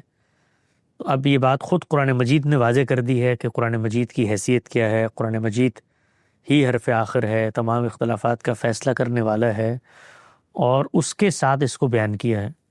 تو یہ تو کوئی بھی کلام جو آپ اپنے پس منظر میں ایک مقدمہ جو ہے وہ قائم کر چکا ہے، بیان کر چکا ہے، جب اس کی روشنی میں اس کو تسلسل سے پڑھیں گے تو کوئی دوسرا ترجمہ اس کا ہو ہی نہیں سکتا اس کے علاوہ۔ باقی یہ جو موضوع ہے اس پر میرا ایک آرٹیکل ہے، میں انشاءاللہ آپ کو بھیج دوں گا، جس میں ان تمام چیزوں کو جمع کیا ہے اور بتایا ہے کہ عربی زبان کے اندر واو جو ہے وہ تفسیر کے لیے کہاں آتی ہے، اس کے شواہد بھی ہیں وہاں پر، اور اس آیت کے اندر کیسے واو تفسیریہ بن جاتی ہے۔ جی بہت شکریہ۔ مامور صاحب اپنا سوال کر لیں۔ جناب حسن بھائی السلام علیکم، میرا نام مامور علی انڈیا سے ہوں، میں جماعت اسلامی کا رکن ہوں۔ پہلے تو میں آپ کا اور اکبر بھائی کا بہت بہت شکریہ ادا کرتا ہوں کہ ہمیں دین کے بارے میں جاننے کا موقع ملا۔ حسن بھائی، میں 9 سال سے جماعت اسلامی کا رکن ہوں۔ میں نے جماعت اسلامی کے لٹریچر کا کافی حد تک مطالعہ کر لیا ہے۔ الحمدللہ جماعت کا لٹریچر کا مطالعہ کرنے سے جو فکر پیدا ہوتی ہے اس سے آپ اچھی طرح واقف ہوں گے، یعنی فریضہ اقامت دین۔ اب میں تقریباً 7 سال سے استاذ کی کتابیں پڑھ رہا ہوں، جس میں میزان، برہان، مقامات، علم النبی، ڈیلس کے خطبات، میزان کے لیکچر، تحریک اسلامی عہد پہد اور 23 اعتراضات کی سیریز اور اب الحاد سیریز وغیرہ وغیرہ۔ میں استاذ کی فکر سے کافی اطمینان و اتفاق رکھتا ہوں۔ ہماری ایک میٹ استاذ سے بھی ہو چکی ہے لیکن اس میٹ میں نے استاذ کو جماعت کے بارے میں کچھ بتایا بھی تھا، لیکن محترم جماعت کی جو کارکردگی ہے میں اس کی افادیت کو نظر انداز نہیں کر سکتا۔ الحمدللہ آج مجھے جو بھی کچھ دین کا شعور ہوا ہے وہ جماعت کی دین۔ جماعت اسلامی کے کاموں میں اخلاقی تربیت، تعلیمی خدمات، سماجی خدمات، جمہوری اصولوں پر عمل، آل انڈیا آئیڈیل ٹیچرز ایسوسی ایشن جیسی دینی تنظیم کا قیام، نظم و ضبط، عدل و انصاف کی حمایت، سیاسی کردار۔ مسئلہ یہ ہے کہ استاد کا مشورہ تھا کہ آپ ان کے ساتھ رہ کر کام کرتے رہیں، پر اصل مسئلہ یہ ہے کہ جماعت کا ہر کارکن کو جماعت کا لٹریچر پڑھانا ہوتا ہے اور اس طرح کے کارکن یا ارکان پیدا کرنے ہوتے ہیں اور دوسرے لوگوں کو بھی اسی فکر کے مطابق ڈھالنا ہوتا ہے۔ اب میں بڑی کشمکش ہوں حسن بھائی اس معاملے میں کہ میں اس لٹریچر کو دوسروں کو پڑھواتا ابھی مجھے بڑی دقت ہوتی ہے، اور دل میں یہ خیال بھی پریشان کرتا ہے کہ میں نے جماعت اسلامی سے ایک عہد بھی باندھا ہے۔ آپ میری سوچن کے حل میں میری رہنمائی کر دیں، بڑی مہربانی ہو۔ دیکھیے، میں بطور طالب علم کے آپ کے ساتھ اپنا تجربہ شیئر کر دیتا ہوں، اس کے بعد آپ اس پر غور و فکر کیجئے گا، کسی نتیجے تک انشاءاللہ پہنچ جائیں گے۔ آپ جب کسی نظام سے وابستہ ہوتے ہیں نا تو اس کے بے پناہ محاسن ہوتے ہیں، بڑے فوائد ہوتے ہیں۔ وہ آپ کو ایک ماحول دیتا ہے، تربیت کرتا ہے، خود آپ کو اپنی ذات پر اس کا قرض محسوس ہوتا ہے کہ ہم عام سے لوگ تھے، ہمیں کوئی دین کی سمجھ بوجھ نہیں تھی، تو ان لوگوں نے، ان کے اکابرین نے اتنی محنت کر کے ہمیں یہاں تک پہنچایا، ان کے لٹریچر نے خدا شناسی پیدا کی، عبادت کا ذوق پیدا کیا، پھر ہلکے بن جاتے ہیں، تعلقات ہیں، دوستیاں ہیں، روابط ہیں، پھر انسان کی اپنی ایفرٹ ہوتی ہے جو اس کی یاداشت اور حافظے کا حصہ بن جاتی ہے۔ تو یہ آسان کام نہیں ہوتا کہ جب آپ کسی ایک فکر کو درست سمجھ کر اس کے ساتھ اپنے تعلق کا اظہار کر رہے ہوں اور اس فکر کے بارے میں کچھ بنیادی سوالات آپ کے ذہن میں پیدا ہو جائیں، تو پھر اس کے بعد جو معاملات ہیں وہ ویسے نہیں رہتے جیسے ہماری آپ کی خواہش توقع ہوتی ہے۔ اس کی وجہ کیا ہے؟ اس کی وجہ یہ ہے کہ جن لوگوں سے آپ وابستہ ہیں ان کے ہاں وہ ذہنی سفر نہیں ہوا ہوا جو ذہنی سفر آپ کے ہو گیا ہے۔ اب جب ان کا وہ ذہنی سفر نہیں ہوا ہوا تو وہ چیزوں کو اس اینگل سے دیکھیں گے نہیں جس اینگل سے آپ دیکھ رہے ہیں۔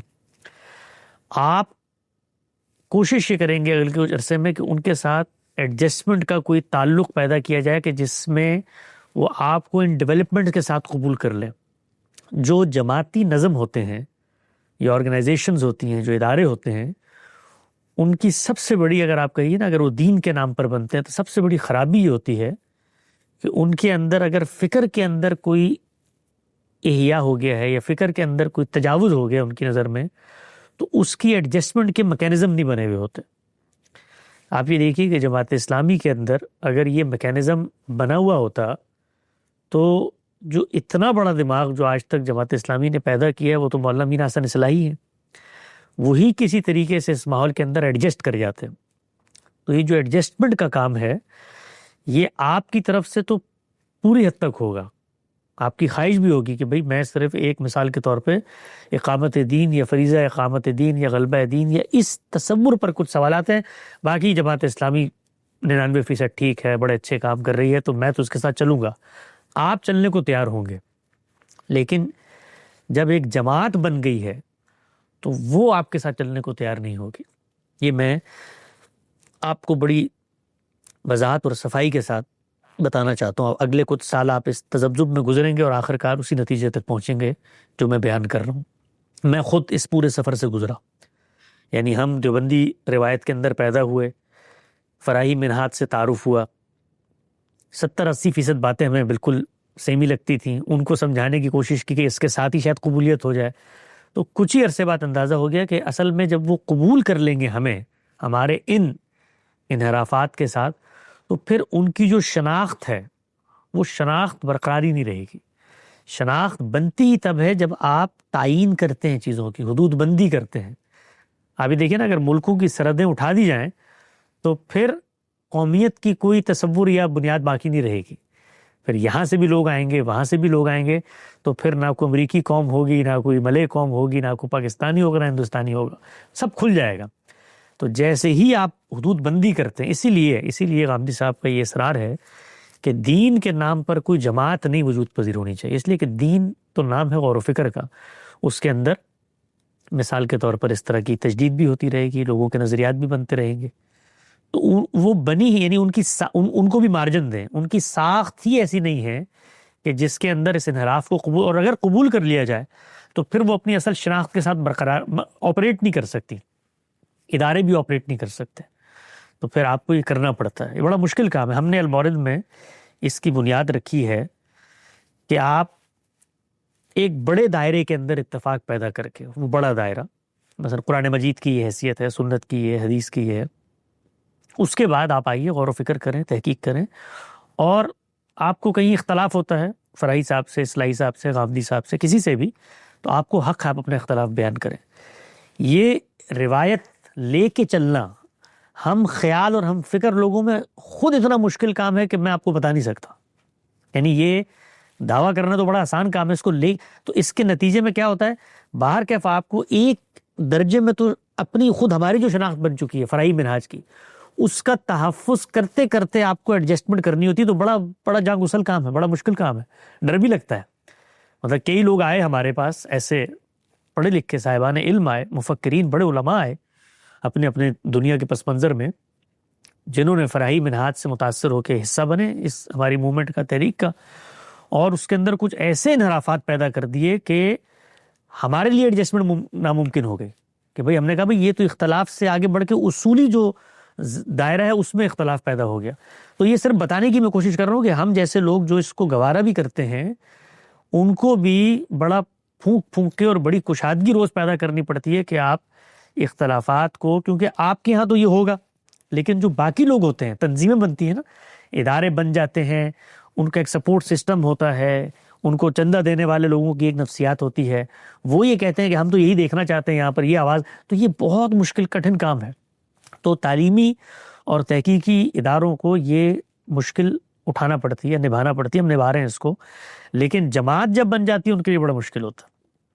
تو آپ کوشش کریں, لیکن جو دیوار پہ لکھا ہوا ہے وہ میں آپ کو بتا دیتا ہوں کہ باہر کیف آپ کو اگلے کچھ عرصے میں, اگر آپ کے یہاں یہ ڈیولپمنٹ ہو گئی کہ آپ فریضہ اقامت دین ہی پہ آگے بڑھ گئے ہیں, تو پھر کچھ بھی کر لیں آپ, الٹے بھی لٹک جائیں.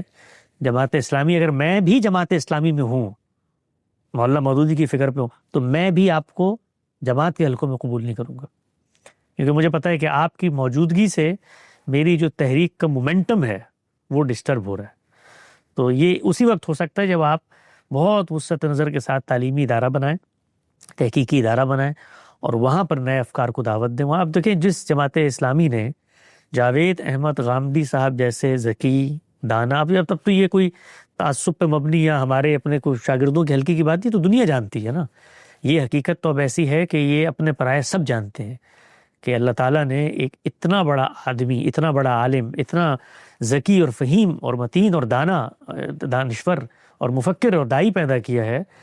تو وہ اگر کسی جگہ پر تھا تو یہ تو ان کے لیے نعمت غیر مترکبہ تھی. یعنی وہ تو کوئی چھوٹا سا ذیلی ادارہ بنا کر کہتے کہ بھئی یہیں پہ تحقیق کرتے رہو یہیں پہ ہمارے ساتھ ہی جڑے رہو, تم سے جو خیر پہنچے گا وہ ہم تک بھی پہنچ جائے گا. لیکن مزاج کیا ہوتا ہے تنظیموں کا کہ وہ اس میں ڈسٹربنس برداشت نہیں کرتے, اور ایک دفعہ یہ ڈسٹربنس پیدا ہو جائے. میں خود چونکہ دیوبندی حلقوں میں رہا ہوں اور بہت میں نے اپنے بزرگوں سے اکابرین سے اس پہ گفتگو کی ہے کہ بھئی کیوں نہیں ہو سکتی یہ ایڈجسٹمنٹ، آپ ہمیں اگر اس صورتحال میں قبول کر لیں، یہ کیوں نہیں ہو سکتی؟ تو ان کی جو گفتگو ہیں، ان کی جو نفسیات ہے، اس کو مجھے سمجھنے کا موقع ملا، وہ یہ کہ پھر اس کے بعد یہ سلسلہ یہاں رکے گا نہیں. ایک تفرد آپ کے یہاں پیدا ہوا ہے، دوسرا کسی اور کے یہاں پیدا ہوگا، تو پھر کرتے کرتے بحث وہاں پہ جائے گی کہ دین پر اہل علم براہ راست غور و فکر کریں گے، وہ کسی فقہ کی تقلید کے پابند نہیں ہے. تو پھر یہ نظام اور یہ انفی شافعی اور دیوبندی یہ کچھ رہے باقی نہیں بچے گا، پھر اس کا خاتمہ ہو جائے گا. تو آپ نے اگر ایک سوراخ کر دیا تو خاتمہ ہو جائے گا. تو اقامت دین اگر گیا تو جماعت اسلامی گئی. جی حسن بھائی بہت بہت شکریہ. میرا ایک سوال اور ہے چھوٹا سا، اجازت ہو تو کر لوں سر؟ جی منتظر. یہ پوچھنا چاہتا تھا کہ جیسے ہم میدان پڑھتے ہیں، تو میدان تو مجھے یہ لگتا ہے کہ اس ٹائپ کی کتاب ہے جس نے کسی حد تک دین کا کچھ مطالعہ پہلے سے کچھ کر رکھا ہو، چاہے کسی بھی فکر کا کر رکھا ہو، قرآن سے، سنت سے، حدیث سے کچھ واقف ہو، تو میدان تو اس کے سمجھ آتی ہے تھوڑی بہت. لیکن میں پوچھنا آپ سے چاہتا تھا کہ جو عام طرح کی جس طرح کا لٹریچر جماعت اسلامی کے پاس ہوتا ہے، خطبات وغیرہ، کچھ اس طرح کا لٹریچر کچھ المعارف کے یہاں سے بھی کچھ ریلیز ہوا ہو کہ عام سطح کا لٹریچر یہ ہے، اور کچھ ساتھ سطح کا لٹریچر جو ہے ایک ترتیب وار بعد کسی کو دین سکھایا یا سمجھایا جا سکتا ہے، یا کچھ سیکھا یا سمجھا جا سکتا ہے؟ اس سلسلے میں آپ سے پوچھنا. یہ بات آپ کی درست ہے کہ میزان کتاب تو علم کا پس منظر رکھنے والے لوگ ہی پڑھ سکتے ہیں، چونکہ اس میں جو بحثیں ہیں وہ اپنا ایک پس منظر رکھتی ہیں.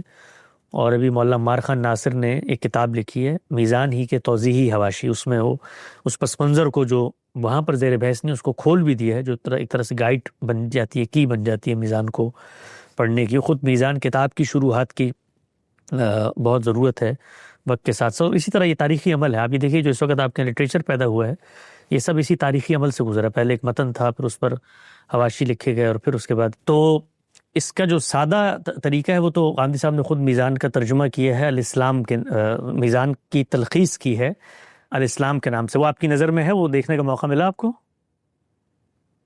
جی الاسلام تو نہیں دیکھی. ہاں روحان مقامات. ہاں آپ الاسلام دیکھیں. الاسلام ایک عام آدمی کو پورے دین کا خلاصہ بغیر استدلال کے الاسلام میں رکھا گیا ہے، پورے دین کو، اور اس میں وہی پہلو ہے، یعنی کوئی اس طرح کی مشکل بحث نہیں ہے، کوئی زبان و بیان کی چیزیں نہیں ہے، بالکل یعنی میزان اور خود لکھا ہے غامدی صاحب نے، یعنی ایسا نہیں ہے کہ وہ کوئی مرتب کرو، پوری کتاب خود لکھی ہے الاسلام، جس میں پورے دین کا ایک عام آدمی کو سامنے رکھ کے خلاصہ کر دیا.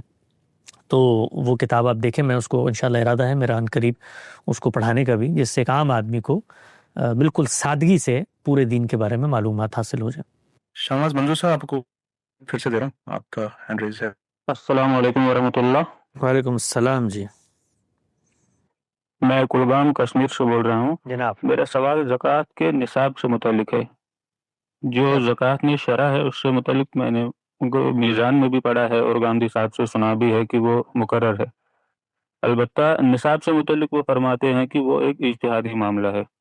تو میرا سوال یہ ہے کہ اگر کسی جگہ پر مثلاً اسلامی وہ ریاست نہیں ہے جہاں پر اولو الامر اس کو مقرر کریں، تو وہاں پر ایک شخص اپنی ذات کے لیے کس طرح سے نصاب مقرر کر سکتا ہے؟ جی یہ دونوں پہلوؤں سے میں پوچھنا چاہتا ہوں. ایک تو جو مال ایک شخص کے پاس ہے، دوسرا پیداوار، اور تنخواہ کے حوالے سے بھی وہ بتا رہے ہیں کہ اس کی بھی اسی طرح سے زکوٰۃ بنتی ہے کیونکہ وہ بھی ایک ریکرنگ اماؤنٹ ہوتا ہے. تو میں پوچھنا چاہتا ہوں کہ اب اس میں نصاب کا تعین اپنی ذات کے لیے کس طرح سے کیا جائے گا؟ جی اس میں تین چیزیں ہیں. پہلی تو یہ ہے کہ زکوٰۃ کے نصاب کے حوالے سے جو رائے غامدی صاحب نے پیش کی ہے یہ کوئی پہلی دفعہ ان کی رائے نہیں ہے. یہی رائے اس سے پہلے ہمارے عہد کے ایک اور بڑے مفکر مولانا یوسف قرضاوی صاحب کی بھی ہے، اور اگر آپ دیکھیں تو شاہ ولی اللہ محدث دہلوی نے بڑی تفصیل سے اس کو بیان کیا ہے. میں نے ابھی حال میں ایک مضمون لکھا ہے، آپ اگر نیٹ پہ ڈالیں گے یا ان سے رابطہ کریں انشاءاللہ یہ اس کے بعد آپ کو مہیا کر دیں گے زکوٰۃ پر نصاب کے حوالے سے. تو سب یہ مانتے ہیں کہ جو نصاب مقرر کیا ہے وہ اجتہادی ہے. شاہ صاحب نے تو اس پہ یہاں تک بحث کی ہے کہ پیداوار کا جو نصاب ہے وہ اس زمانے میں ایک بندے کی جو خوراک ہوتی تھی اس کو سامنے رکھ کے متعین کیا ہے، اور پھر یوسف قرضاوی صاحب نے شاہ صاحب ہی کی بنیاد کو نقل کیا ہے اپنی کتاب میں، جو ان کی کتاب ہے فقہ الزکوٰۃ سے متعلق، اور اس میں بتایا ہے کہ اس نصاب کو آپ سامنے رکھیں اور موجودہ دور میں ایک آدمی کے دن کا کھانے کا خرچ سامنے رکھیں تو زمین آسمان کا تفاوت ہے۔ تو اس میں اہل علم کے یہاں کوئی اختلاف نہیں ہے کہ نصاب مقرر کیا گیا ہے، اور یہ حالات اور واقعات کی رعایت سے تبدیل بھی ہو سکتا ہے، پہلی چیز۔ دوسری چیز یہ ہے کہ اگر آپ مسلمان ملک میں نہیں ہیں اور غیر مسلم ملک میں ہیں تو وہاں پر کیسے تعین ہوگی؟ تو وہاں پر بھی آپ دیکھیے خود ہر ریاست نے تعین کی ہوئی ہے۔ زکوٰۃ اصل میں کیا ہے؟ ٹیکس ہے۔ تو ٹیکسیبل انکم کیا چیز بنے گی؟ تو اس کے سلیبس مقرر کر دی ہیں۔ مثلا آپ بیسک انکم ہے اگر آپ کی، تو اس میں استثناء کا اصول ہے کہ اس سے کم اگر آپ کی انکم ہے تو آپ پر کوئی ٹیکس نہیں، ہر ملک میں موجود ہے۔ تو یہ اصل میں نصاب ہی ہے، یہ جو ٹیکس کے لیے سلیبس بنائے جاتے ہیں یہ نصاب ہے، اور موجودہ دور کے اندر زکوٰۃ کے نصاب کو اس سے ہم آہنگ بھی کیا جا سکتا ہے۔ یعنی سونے چاندی کے معاملات کے علاوہ سونے چاندی کے بارے میں غامدی صاحب کی رائے یہ ہے کہ وہ اگرچہ اجتہادی طور پر مقرر کیے گئے ہیں نصاب بھی، لیکن اس میں کوئی وجہ نہیں ہے کہ اس کو تبدیل کیا جائے۔ کوئی وجہ پیدا ہو تو وہاں بھی کی جا سکتی ہے۔ البتہ ان ممالک کے اندر جو ٹیکس کے سلیبس ہیں اس کو آپ زکوٰۃ کے سلیب کے طور پر قبول کر سکتے ہیں، اور یہاں پر تو جو شروحات ہیں وہ تو مقرر ہے نا، ظاہری بات ہے، 2.5%، 5%، 10% اور 20%۔ تو جو ادائیگی ہو رہی ہوتی ہے وہ بالعموم اس سے کافی زیادہ ہوتی ہے۔ میرا تجربہ تو یہی ہے، امریکہ، برطانیہ، مغربی ممالک میں بہت زیادہ ہوتی ہے جو زکوٰۃ کی، وہ تو آلریڈی ایڈجسٹ ہو جاتی ہے، یعنی وہ تردد بھی نہیں ہوتا وہاں پر کہ آپ نے وہاں پر کوئی اضافی چیز دینی ہے، تو جو آپ ریاست کو ٹیکس دیتے ہیں وہ اس کو منہا کیا جا سکتا ہے زکوٰۃ سے۔ جی بہت جلدی بس ایک آخری سوال لے لیں گے، اس کے بعد ہم لوگ نہیں لے پائیں گے۔ عادل نقاشی صاحب اپنا سوال کر لیں۔ السلام علیکم ورحمۃ اللہ۔ وعلیکم السلام۔ میری چند گزارشات ہے، تو سوال پوچھنے کا موقع شاید ہی ملے گا۔ تو دو گزارشات ہے، ایک جو علم النبی آپ لوگوں نے ریسنٹلی شائع کی اس کے لیے ایک مبارک، میرے پاس بھی اکبر الزمان صاحب کی وساطت سے وہ پہنچی، لیکن گزارش یہ تھی کہ اگر اس کا انگلش میں ترجمہ ہو جاتا، کیونکہ ہماری بچیاں جو بہنیں ہیں وہ زیادہ اردو نہیں پڑھ پاتی ہے، تو اس کے لیے ایک وہ گزارش ہے۔ اور دوسری گزارش ہے، جو ڈاکٹر زبیر صاحب ہے، مطلب ہم ان کی کافی عزت کرتے ہیں، وہ بھی ایک اچھے عالم ہے، وہ اکثر ان کی کچھ ویڈیوز آ جاتی ہے یوٹیوب پہ جن پہ وہ کچھ دعوے کرتے ہیں۔ اگر ابھی کوئی دوسرا عالم ہوتا، دوسرا کوئی اسکالر ہوتا، شاید ہی ہم اس کو اتنا سیریس نہیں لیتے، لیکن ڈاکٹر زبیر صاحب ہم ان کو کہتے ہیں کہ وہ سلفیوں کے گاندھی صاحب ہے، کیونکہ ان کا لہجہ بھی کافی نرم ہے۔ تو اگر اس پہلو میں وہ ویڈیو، وہ ریکارڈنگ جو انہوں نے گاندھی صاحب سے ملاقات کے دوران کچھ باتیں یا سوالات کیے، اگر وہ فراہم ہو جاتی نیٹ پہ، اس یوٹیوب پہ، تو شاید کچھ جو اشکال اس وجہ سے دماغ میں آئے ہیں وہ بھی کلیئر ہو جاتے۔ جی بہت شکریہ۔ علم النبی کا انگریزی ترجمہ جو ہے وہ جاری ہے، اس پر ایک ٹیم کام کر رہی ہے، انشاءاللہ چند ماہ میں امید ہے وہ سامنے آ جائے گا۔ ڈاکٹر شہزاد سلیم صاحب اس کی قیادت کر رہے ہیں، ہمارے ادارے سے یہاں پہ کچھ عرصے پہلے میں نے پروگرام شروع کیا تھا، تو اس کی ٹرانسلیشن پہ محنت ہو رہی ہے، بہت اعلیٰ درجے کی امید ہے انشاءاللہ اس کی ٹرانسلیشن ہوگی۔ دوسری بات آپ نے کی حافظ زبیر صاحب کی، دیکھیں دو منہاج ہیں جن کا اختلاف ہے، اس کو ہمیشہ نا آپ کسی بھی شخصیت سے اوپر اٹھ کے جو پرنسپلڈ اپروچ ہے اس کو سمجھا کریں کہ وہ کیا ہے، اور پرنسپلڈ اپروچ کے جو اختلافات ہیں نا، اگر وہ وہاں پر برقرار رہیں گے تو پھر وہ ہر معاملے میں اطلاقی طور پہ سامنے آئیں گے۔ وہ یہ نہیں ہو سکتا کہ وہ ہر جگہ پہ آپ کو اتفاق ہوتا ہوا نظر آئے، بعض جگہوں پہ اتفاق بھی ہو جائے گا لیکن اختلاف کی وجہ ہمیشہ پرنسپل بنیں گے۔ تو ہمارے بھائی ہیں، میری تو بڑی ان سے دوستی ہے، بڑا تعلق ہے، بڑی محبت، اور جس طرح آپ نے کہا کہ بڑے نرم خو ہیں وہ، اور ان کے یہاں کافی جس کو آپ کہتے ہیں علم کی سنجیدگی اور متانت بھی ہے، تو ان سے رابطہ بھی رہتا ہے، بات چیت بھی ہوتی رہتی ہے۔ تاہم یہ چیز کہ کوئی چیز فیصل ہو جائے کہ ان پر، وہ نہیں ہو سکتا، اس لیے کہ وہ جو پرنسپل اپروچ ہے وہ مختلف ہے، یعنی سلفی منہاج کی پرنسپل اپروچ اور فراہی منہاج کی پرنسپل اپروچ میں اختلاف ہے۔ اس اختلاف کو اگر آپ اعلیٰ سطح پر سمجھنا چاہتے ہیں، وہ اختلاف کیسے پیدا ہوا، کیوں پیدا ہوا، اس کے بنیادی مبادی کیا ہیں، تو آپ اعتراضات سیریز کو بھی دیکھ سکتے ہیں۔ اس کے اندر ہم نے اطلاقی مثالوں کو سامنے رکھے، اور زیادہ تر اس پہ اعتراضات سلفی منہاج کی طرف سے ہی ہوتے ہیں، تو ان کو 23-24 موضوعات میں پریکٹیکل صورت میں بتا دیا کہ اختلاف پیدا کیوں ہو رہا ہے۔ ابھی بھی انہوں نے پچھلے دنوں مجھے کسی نے بھیجی تھی گفتگو نزول مسیح پہ کی ہے، اور توفع کے لفظ کو وہ کیسے دیکھتے ہیں، تو اس پر پوری ہماری قسطوں کی قسطیں ہیں جس میں ہم نے بتایا کہ ہماری اپروچ کیا ہے۔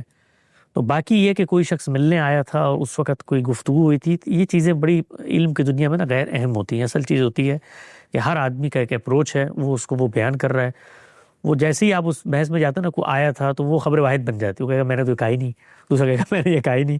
تو یہ علم کی دنیا میں کبھی نہیں کرنا چاہیے کہ ملاقاتوں کا حوالہ میں ملا تھا، وہ چپ ہو گئے تھے، فلاں ہو گیا. یہ نہیں. اصل چیز ہوتی ہے کہ بھائی وہ ان کی ایک لکھی پڑھی ہوئی چیز ہے، یہ ان کی اپروچ ہے، اس پر یہ ہمارے فنڈامنٹل ڈفرینس، اور بس کو وہاں تک رکھیں. اس سے معاشرے میں زندگی بھی رہتی ہے، خوبصورتی بھی رہتی ہے. جب اس کو آگے بڑھا کر تھوڑا سا اس میں تضحیق کا پہلو آئے، استہزاء کا پہلو آئے، تمسخر کا پہلو آئے، اور استخفاف کا پہلو آئے کہ بھئی یہ تو پہلے یہ کہتے تھے پھر یہ ہو گیا، پھر یہ بچکانہ چیزیں ہوتی ہیں، اس کی کوئی عمر نہیں ہوتی، اس سے کچھ نہیں ہوتا سوائے آدمی اپنی عزت کم کر رہا ہوتا، اور کچھ بھی نہیں ہوتا. جزاک اللہ.